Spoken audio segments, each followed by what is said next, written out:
And I will be brief, but I just feel the need to respond.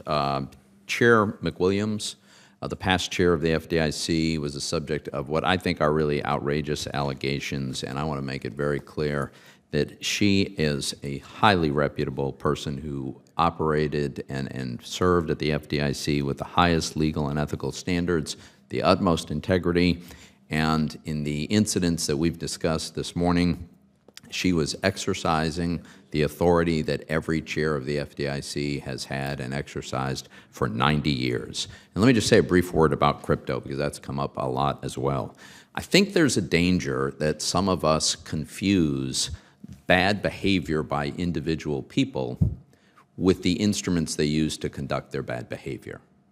There is nothing that I'm aware of about, and I've studied this pretty closely, about what happened at FTX that requires us to blame crypto.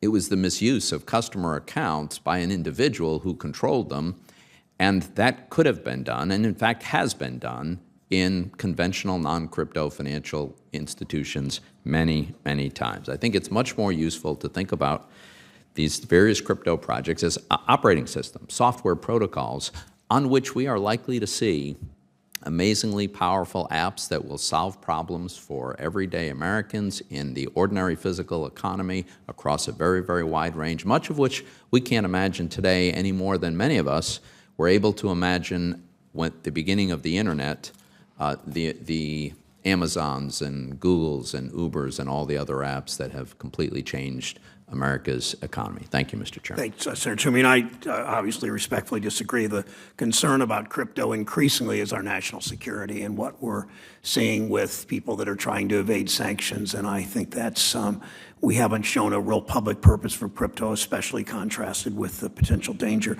Briefly on the McWilliams incident, FDIC, it's never been the tradition for a chair to refuse to put an item on the agenda.